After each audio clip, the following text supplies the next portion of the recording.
मित्र हो, सर्वांना नमस्कार. इयत्ता 8वी गणित टॉपिक नंबर 9 कमिशन अँड ह्या टॉपिकमध्ये 90 टॉपिक आहे बघा. त्या टॉपिकमधलं कमिशन आणि काय म्हणतो आपण त्याला सूट अँड कमिशन या टॉपिकमध्ये तुम्हा सर्वांचं स्वागत. त्याच्यामधले आपण 9.2 मध्ये पोहोचलो आहे. सोप्या संकल्पना थोड्या आता पुन्हा आहेत. थोडंसं छापील किंमत जेव्हा दिली नसते तेव्हा एक समजून घ्यायचा भाग होता. त्याच्यावरची एका ठिकाणी आपण सुटी छापील किमतीवरती असते, त्यामुळे आपण त्या छापील किमतीच्या सुटीच्यावरची गणित 100 निगडीत कसं करायचं हा भाग आपण पूर्ण केला. जरा सॉल्व केलेले प्रॉब्लेम्स मनापासून बघा.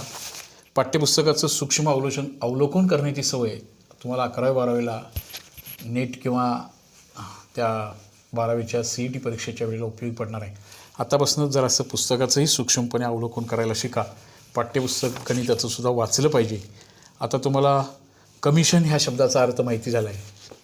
व्यवहारामध्ये पण बऱ्याच वेळेला एखादा माल विकण्याची जी जबाबदारी असते आणि ती विकल्यामुळं तो जे मध्ये पोचवणारा आहे त्याला कमिशन दिलं जातं, तर त्याचा एक मोबदला असतो.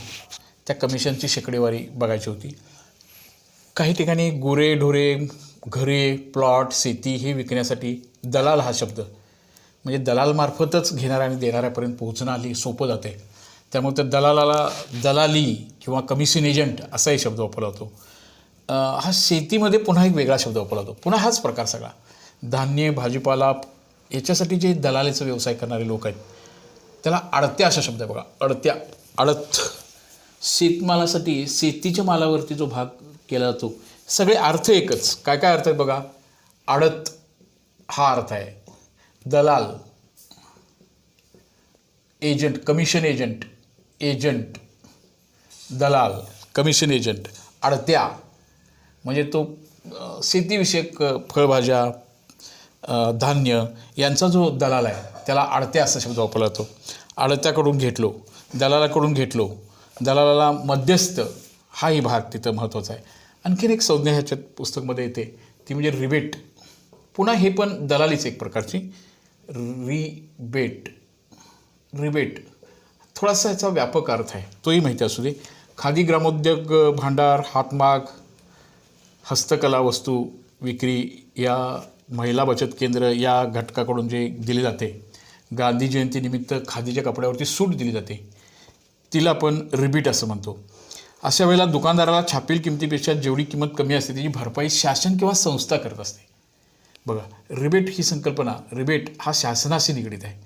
शासन तिथला तोटा सहन करतं आणि तो कमी दरामध्ये खादी ग्रामोद्योग गांधी जयंतीला खादीचे कपडे स्वस्त होणं, मग त्याच्यावरचा जो खादीचा कपडा ज्या खादीचा प्रसार महात्मा गांधींनी केला त्या खादीच्या जी कॉस्ट आहे त्या कॉस्ट छापील किमतीपेक्षा कमी किमतीला दिलं, ते जो तूट आहे तिथली ती तूट शासन भरत असतं. त्याला रिबेट असं म्हणतात. रिबेट म्हणजे एक प्रकारची सूटच आहे. मान्यताप्राप्त संस्था किंवा शासन यांच्याकडून ती दिली जाते. ही घेणाऱ्या किंवा देणाऱ्यावर मोस्टली हे रिबेट अवलंबून नसतं. दलाली एजंट कमिशन ह्या संज्ञा होत्या. 9.2 मध्ये आपल्याला या नुसार काही प्रॉब्लेम्स आपल्याला इथं सॉल्व करायचे. 9.2 मध्ये 9.2 मधला पहिला प्रश्न बघा काय म्हणते. 9.2 मधला पहिला प्रश्न. जॉनने एका प्रकाशनची 4,500 रुपये किमतीची पुस्तके विकली. त्याबद्दल त्याला शेकडा कमिशन 15 रुपये मिळाले. जॉनला मिळणारे एकूण कमिशन किती ते काढण्यासाठी खालील चौकटी पूर्ण करून घ्या असा तो भाग आहे. तर पुस्तकं किती रुपयाची विकला जॉननं त्यासाठी एक चौकट दिलं बघा. पुस्तकं किती रुपयाची विकला जॉन, किती रुपयाची पुस्तकं विकला, 4,500 रुपयाची पुस्तकं तो विकला. त्याचा कमिशनचा दर किती आहे बघा बरं, 15% किंवा 15% लिहूया. तर त्याला कमिशन किती मिळणार. ह्या 4,500वर कमिशन किती रुपये त्या जॉनला मिळणार आहे. आता 4,500चे 15% एवढं कमिशन त्याला मिळणार आहे. ह्याचं थोडीशी आकडेमोड आपल्याला करावी लागेल. 4,500चे 15% तुम्ही हा भाग जो आहे 4,500चे म्हणजे गुणिले 15% म्हणजे 15/100. ह्याचं सोपे रूप द्यायचं जे काम आहे ते तुमचं आहे. आता काय करूया, हे जाऊ दे आणि याचा गुणाकार करायचा आहे. कोण राहिलं बघा बरं, 45 आणि 15 याचा गुणाकार तुम्ही करा. 15×75 5 8 7 15 चौक 60 आणि 7 67 हा गुणाकार करा. हे जे येणारं उत्तर आहे ते तुम्हाला कमिशन किती रुपये त्याला देणार त्यात तुम्हाला लिहायचं आहे. आलं लक्षात? 4,500चे 15% हे कमिशन, ही दलाली. 4,500वर 15%, 4,500 गुणिले 15 भागिले 100 ह्याचं सोपं रूप आपण असं देणार आहोत. असं ते एक कृतीपत्रिका टाईपचा जो भाग आहे तो आपल्याला त्या कृतीमध्ये रिकाम्या जागाच्या स्वरूपामध्ये तो पूर्ण करायचा आहे. लक्षात बाळांनो, रफिकने शेकडा 4 दलाली देऊन दलालामार्फत 15,000 रुपयाची फुले विकली. आता ते आडत, आता दलाली शब्द वापरला आहे म्हणजे आडत, रिबेट ही सुद्धा एक प्रकारची दलाली, कमिशन, एजंट ह्या प्रकारचा भाग आहे. याही व्यवसायामध्ये बरेच लोक करिअर करत आहेत दलाली मिळवण्यामध्ये. त्यासाठी याची आकडेमोड किंवा ही टक्केवारी आपली पक्की असायला पाहिजे, आपल्याला कोणी फसवणार नाही. सगळ्या बाबतीत गणितावर कमांड असायला पाहिजे, आकडेमोडीमध्ये आपल्याला कोणी फसवणार नाही यासाठी आपलं गणित चांगलं असायला पाहिजे. बाळांनो, अजूनही तुम्ही 8वीत आहात. 8वीमध्ये पाडेपाठ करायचं वय अजून गेलं नाही. पाड्यांची गरज आहे, निदान 20पर्यंतचे पाडे. काही मुलांच्या डोक्यात ते राहतं, पाडे कशाला सर पाठ करायला, आम्ही गुणाकारांना तयार करतो. पण पहिले बेसिक पाडे आहेत ना ते गुणाकाराला सुद्धा आपल्याला फार हेल्प करतात. त्यामुळे ते संख्या पाहिजेत. ज्यांना स्पर्धा परीक्षेला यशस्वी व्हायचं आहे त्यांना अंक फार मदत करतात, ज्या अंकांच्यावरती त्यांनी परिश्रम घेतलेत, जे वर्ग, घन, पाढे पाठांतर केलेत, त्या संख्या तेव्हा आपल्या डोळ्यासमोर उभारतात आणि आपल्याला एक प्रकारची एनर्जी देत असतात. त्यासाठी बाळांनो ते करणं गरजेचं आहे. रफिकचं गणित आहे बघा दुसरं 9.2 मधलं. रफिक काय करतो बघूया.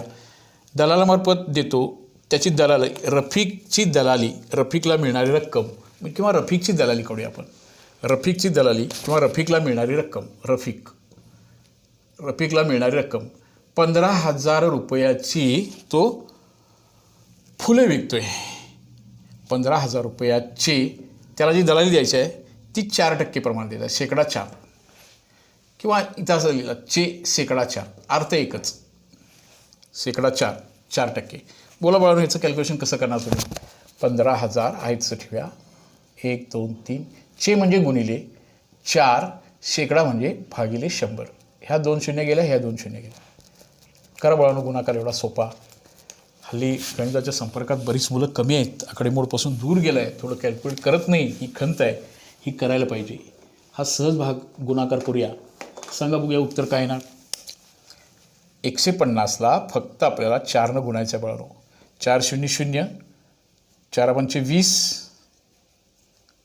ह्याचे दिले 2, 4 1 4 2 6, 600 रुपये ह्या रफिकला मिळणारी दलाली. हा लक्षात. असं हे दुसरं गणित तुम्ही सोडवा, कॅल्क्युलेट करा, थोडंसं कॅल्क्युलेशन आहे. तिसरं,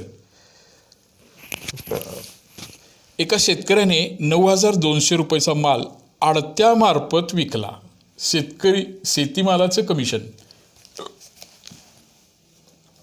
पुन्हा 7वीतला सुद्धा काही अवघड भाग आपण घेणार आहोत. काही टेस्ट, काही ब्रिज, सेतू ब्रिजच्या दृष्टिकोनातून काही भाग आपण 7वीमधला रिवाईज केलेला आहे. 8वीचा संपूर्ण अभ्यासक्रम व्यवस्थितरित्या पूर्ण करणार आहोत. तरी 8वीच्या सर्व मित्रांना विनंती आहे की अजून गणित मैत्री चॅनल सबस्क्राईब केलं नसेल तर ते करून घ्या. आता तिसऱ्या गणितामध्ये एका शेतकऱ्याने शेतीच्या मालाच्या संदर्भातला प्रश्न आला म्हणून आडत्या हा शब्द आला बघा, म्हणजे पुन्हा दलालीच. शेतकऱ्याने आडत्यामार्फत 9,200 रुपयाचा माल विकला. बाजारपेठेमध्ये जर सध्या गेलात तुम्ही तर आडते लोक जास्त दिसतात. शेतकऱ्याला वेळ नाही आहे, त्याला शेतात परत जाऊन काम करायचं आहे आणि त्याच्याकडनं ते आडत्या लोक दलालीमार्फत घेतात आणि स्वतः विकतात किंवा रिटेलवाल्यांना, होलसेलवाल्यांना ते विकत असतात. तर शेतकऱ्याला जी मिळणारी आडत, त्या आडत्याला किती रक्कम द्यावी लागेल. आता त्या आडत्याला मिळणारी रक्कम म्हणजे ती आडत किंवा दलाली परत 9,200 रुपयाचे किती टक्के काढावे, जवळ 2% काढावे. 9,200 रुपयाचा माल होता आणि त्याच्यावर आडत्या म्हटला तर माझं पैसे द्या ना, मला आडत कोण देणार. शेतकऱ्याकडे 9,200 रुपये दिल्यानंतर आडत्या म्हणतो माझी रक्कम मला परत द्या. मग त्याची आकडेमोड शेतकऱ्याला सुद्धा करता आली पाहिजे. 2% प्रमाणे रक्कम आहे द्यायची आहे. 9,200 गुणिले 2 भागिले 100. बोला पुढं. ह्या 2 शून्य गेल्या, ह्या 2 शून्य गेल्या, राहिलं काय सांगा. आता फक्त 2 संख्यांचा गुणाकार राहिला बघा. कोणाकोणाचा गुणाकार करणार आहे बाळा इथं. कोणाचा गुणाकार करणार सांगा.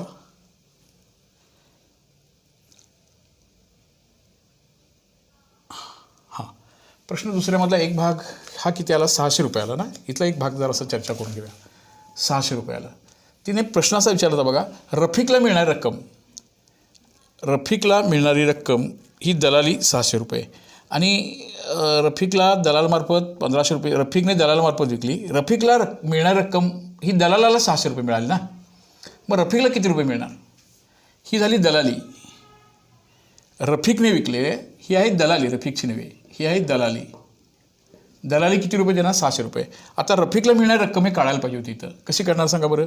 रफिकने विकले, दलालामार्फत विकली, ही दलाला मिळणारी रक्कम झाली.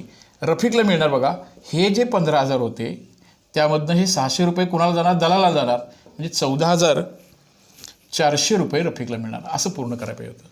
ही 600 ही रफिकची रक्कम नव्हती, ही दलाली होती. कारण रफिक हा आता हा विक्रेता आहे. दलाल आहे, त्या दलालाला 600 जाणार 1500 आणि ह्याला 14,400 राहणार. आता आपल्याला ह्याचा एक गुणाकार करायचा इथं राहिला. दलाली 600, रफिकला मिळणार 15,000मधले 600 कमी मिळणार, म्हणजे रफिकला मिळणार आहे 14,400. आलं लक्षात. आता आडत्याला किती मिळणार? आडत्याला मिळणार आहेत, ह्याचा गुणाकार करा, 2 दूनी 4 9 दूनी 18, 184 आडत्याला मिळणार आहेत. इथं आडत्याला मिळणारी रक्कम आहे. शेतकऱ्याला किती मिळणार? ह्या 9,200मधून 184 कमी करावं लागणार, म्हणजे 9,016 राहणार बघा शिल्लक. ह्या 9,200मधनं 184 ह्याचा जो गुणाकार येईल आता कुणाचा? 92 आणि 2 राहिले बघा, फक्त 92 आणि 2. आडत्या म्हणणार माझी रक्कम द्या, हे 184 आडत्याला जाणार. शेतकऱ्याला किती होणार असं जर विचारलं तर 9,200मधनं हे 184 वजा होणार.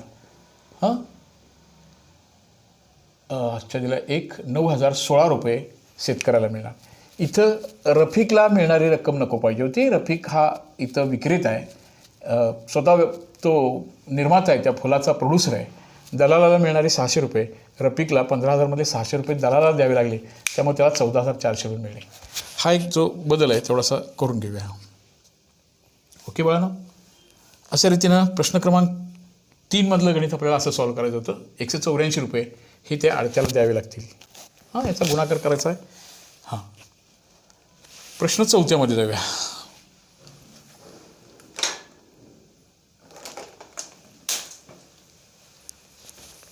Question number 4. गुणाकार भागाकार वजाबाकी हा आपला भाग आहे, तो पक्का व्हायला पाहिजे, तो विसरू नका. कारण पुढचं सगळं शिक्षण आपल्याला शिकायचं आहे. त्यासाठी आता वेळ आहे. पाढेपाठांतर ज्या मुलांनी केले नाही त्यांनी पाढेपाठ करा, ते तुम्हाला पुढच्या शिक्षणासाठी उपयोगी पडणार आहेत. ओके बाळांनो, अभ्यासामध्ये राहणं गरजेचं आहे मुलांनी. पालकांच्या समोरची एक ती मोठी समस्या आहे, मुलांना अभ्यासामध्ये कसं रिझवायचं. केवळ मुलांना सांगून अभ्यास करा असं सांगून चालणार नाही, त्यांना मदत ही करायला पाहिजे. पालक लोकांना विनंती आहे की आपलं गणिताचं जे सत्र सुरू आहे त्या गणितासाठी मुलांना व्हॉट्सअपच्या माध्यमातून त्यांना मोबाईल्स उपलब्ध करून द्यावेत अशी विनंती आहे. खादी भांडारातून उमाताईंनी खालील वस्तू खरेदी केल्या आणि मग त्याला त्या खरेदीवर 12% प्रमाणे रिबेट मिळाले, तर उमाताईंना ह्या वस्तू केवढ्याला मिळाल्या?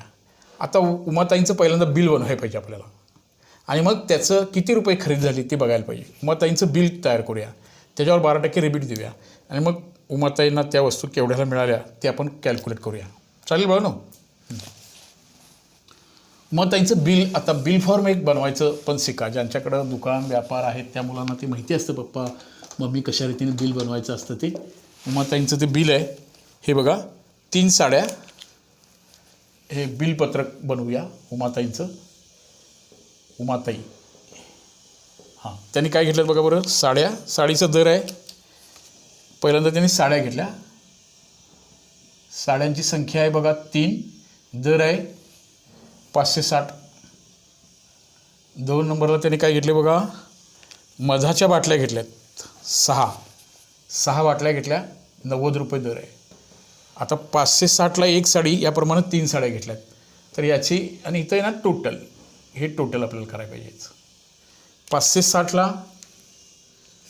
560 प्रमाणे 1 साडी, अशा रीतीने आपल्याला ह्या 3 साड्या घ्यायच्या आहेत. 3 0 0 साईन त्रिक 18, हातच्या दिला 1, साय पंचे 30, 3 0 0 साईन त्रिक 18च्या दिला 1, साय पंचे 30 आणि 31, 9 सख 54 यांची बेरीज करावी. आता 0, 8 4 12, हातच्या दिला 1, 7 आणि 3, 3,720 रुपये उमाताईंचं बिल झालं. 560ला एक साडी, याप्रमाणे 3 साड्याचे 3180 झाली. 300 सायंत्रिक 18 असा आहे, म्हणजे 331. 90 रुपयाला एक मधाची बाटली, या पद्धतीने 6 मधाच्या बाटल्या घेतल्यात. यांचं बिल झालं 3720 रुपये. एवढं बिल झालं. आता ह्या बिलावरती त्यांना रिबीट मिळणार आहे. उमाताईंना मिळणारं रिबीट हे किती आहे बघा बरं. रिबीट आहे 12% प्रमाणे. त्यांचं रिबीट, उमाताईंचं रिबीट हे आहे खरेदीवरती 12%. हे कॅल्क्युलेट करायला पाहिजे आता आपल्याला. 3720 गुणिले 12 भागिले 100. हे शून्य जाऊ दे, चालेल ना. आता हा थोडासा बेस अख्ख 12, बे पंचे 10, ह्याला 5 नाही भाऊ काय. 5 एके 5, 5 7 35, 2 उरले 22, 5 चोक 20 आणि 5 चोक 20. असं हे याचा गुणाकार करून एक आकडा करा आता. 74 गुणिले 4 चोक 16, अच्छा झालं 1, 6 चोक 24. हां, आणि मग आपल्याला ह्याचा गुणाकार करायला पाहिजे. आणि ती गुणाकार करून येणारी जी रक्कम आहे ती आपल्याला ह्या 3720मधनं वजा करायला पाहिजे, बरोबर ना. ह्याचा गुणाकार करा, ह्याचं टक्केवारी काढा. एवढं काम तुम्ही करा आणि मग उमाताईंना किती रुपये द्यावे लागतील याचं कन्फर्म करून घ्या. बुकमध्ये उत्तर दिलेलं आहे, त्या पद्धतीने त्याचं उत्तर येईल. बिल फॉर्म तयार करायला पाहिजे आणि आकडेमोड करायला पाहिजे. एवढा भाग तुम्ही पूर्ण करून घ्या. त्याचबरोबर खाली एक शेवटचं गणित बघा. तिथं दिलेल्या माहितीच्या आधारे खालील चौकटीत पूर्ण करा. एका दलालामार्फत गीतांजलींनी 7,500 रुपये किमतीचे घर लीलाबेन यांना दिले. कोण विकलंय बघा. दलालामार्फत दीपांजलींनी 7,50,000 रुपये किमतीचे घर श्रीमती लीलाबेन यांच्याकडून खरेदी केले. तर दलालाने दोन्हीकडून 22% दलाली घेतली. ते चौकट पूर्ण करायचं बघा. श्रीमती गीतांजली यांनी घर खरेदीसाठी किती रुपये दिले. टिंबाटिंबा 7,50,000. त्याच्यावर किती टक्के दलाली द्यायची आहे ते करायला पाहिजे. दलाली किती करायला पाहिजे. 7,50,000 चे 2%. हे बघा, म्हणजे 7,500 गुणिले 2 याचा गुणाकार केला. 500 500 5 25 5 ते 35 7 35 आणि 2 37. किती आलं हे. 7,15,000 वरती हे टक्केवारी याची किती टक्क्याने काढायला पाहिजे बरोबर. 2% करायला पाहिजे नाही का. याचं 2%. 00 5 2 10 0 7 2 14 1 15. किती हजार येणार सांगा ते. 15,000 येणार. 15,000 दिले. लीलाबेन यांना घर विक्रीसाठी दलाली किती देणार. त्यांची पण 2%, म्हणजे 7,50,000 वरती 15,000 येणार. दलालाला किती मिळणार सांगा बरं. पण त्या दोन्हीकडून 15,000. दलाला या व्यवहारात किती मिळाले दलालीला. गीतांजलींच्याकडून पण 15,000 आणि लीलाबेन यांच्याकडून पण 15,000, एकूण 30,000 मिळणार. गीतांजलीला हे घर किती रुपयाला मिळाले. लीलाबेन यांना गीतांजलीला जे घर मिळणार ते 7,50,000 प्लस 7,50,000 रुपये मध्ये हे 15,000 घालावे लागतील, कारण दलालाला पण एवढी रक्कम द्यावी लागेल. 7,65,000ला हे घर कुणाला मिळणार सांगा बरं. दीपांजलीला मिळणार. पण लीलाबेन यांना घर विकून किती रुपये मिळणार. 7,50,000 मिळणार नाही, तर त्यातनं 15,000 आता कमी होणार. एवढी रक्कम लीलाबेनला मिळणार. ह्यातल्यापैकी 2% रक्कम होती दोन्हीकडे येणारी, ती 15,000 रुपये. दीपांजलीला 15,000 जास्त द्यावे लागतील दीपांजलीला, पण लीलाबेन यांना 7,50,000मधले 15,000 रुपये कमी करावे लागतील. असा हा छोटासा भाग आहे, थोडीशी आकडेमोड आहे. तुम्ही एवढं पूर्ण करा. त्याचबरोबर हा इथं अभ्यासक्रम हा संपतोय. पहिल्या टर्ममधला हा भाग होता. तुम्ही सर्वांनी संकीर्ण प्रसंग्रह सॉल्व करायचा प्रयत्न करा. त्यातली काही गणित असतील, शंका असेल, त्या माझ्याशी बरोबर शेअर करा. लवकरच पुढच्या तासाच्या वेळेला पुढच्या तासिकात आपण भेटणार आहोत. सर्वांनी आपण ते परत लवकर भेटूया. काही शंका शेअर करा. ह्यातलं काही 7वीचा जो भाग थोडासा आपल्याला घ्यायचा आहे तोही भाग आपण घेऊया. हा भाग आकडेमोड तुम्ही स्वतः करायचा प्रयत्न करा. बघूया काय उत्तर येतं. बघा ते असं हे भाग 7,50,000चे 2%, 15,000 वगैरे असं पूर्ण करून घेऊया. तुम्ही पूर्ण करून घ्या. थोडीशी आकडेमोड करा. बिल फॉर्म नीट समजून घ्या. परत आपण पुढच्या तासिकेच्या वेळेला निश्चित भेटूया. तुम्हा सर्वांना विनंती आहे की आपलं गणित मैत्री चॅनल सबस्क्राईब करा, शंका शेअर करा. हां, पालक बंधू भगिनींना विनंती आहे की त्यांनी हा जो भाग आहे तो मुलांना व्हॉट्सअपची उपलब्ध करून द्या. गणित चॅनल सबस्क्राईब करा. गणितामध्ये मैत्री करूया. गणितातल्या शंका माझ्याशी शेअर करा. मी तुमचे गणिताचे सर्व शिक्षक तुमच्याबरोबर आहेत. हां, ओके बाळा, ठीक आहे.